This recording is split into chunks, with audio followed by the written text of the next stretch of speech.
एक समय की बात है, एक गांव में एक साधु रहता है। उस साधु की एक खास बात है कि जब भी वो नाचता, गांव में बारिश होती। तो गांव वालों को जब भी बारिश की जरूरत होती, वो साधु के पास जाते, उनसे विनती करते कि आप नाचना शुरू कर दें। जैसे ही साधु नाचता, गांव में बारिश हो जाती। कुछ समय बाद शहर में रहने वाले 4 लड़के गांव में घूमने आते हैं। उन लड़कों को ये बात पता लगी कि साधु के नाचने से बारिश होती है, तो उन सबको इस बात पर बिल्कुल विश्वास नहीं हुआ।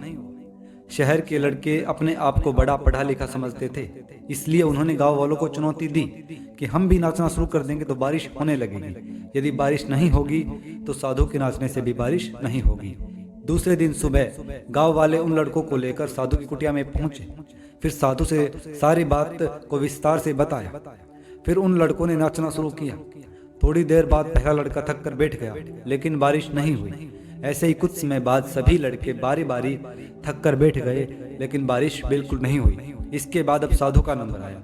साधु ने नाचना शुरू किया। 1 घंटा बीत गया, लेकिन बारिश नहीं हुई। फिर 2 घंटा बीत गया, लेकिन बारिश नहीं हुई। लेकिन साधु ने नाचना बंद नहीं किया। शाम होते बादलों की गड़गड़ाहट सुनाई देने लगी। गांव में बड़ी तेज बारिश हो गई और शहर के लड़के यह देखकर हैरान रह गए और उन्होंने साधु से क्षमा मांगी और साधु से पूछा, बाबा ऐसा कैसे हो गया? हमारे नाचने से बारिश नहीं हुई, लेकिन आपके नाचने से बारिश होने लगी। साधु ने उन लड़कों को बताया कि जब भी मैं नाचता हूँ तो 2 बातें ध्यान रखता हूँ। पहली बात तो मैं यह सोचता हूँ कि यदि मैं नाचूंगा तो बारिश को होना पड़ेगा, और दूसरी बात, मैं जब तक नाचूंगा जब तक बारिश नहीं हो जाए। साधु ने उनको समझाया कि सफल व्यक्ति में यही गुण होते हैं कि वो जिस काम को करते हैं उन्हें सफल होने पर पूरा विश्वास होता है, और वे तब तक करते हैं जब तक वो सफल ना हो जाए।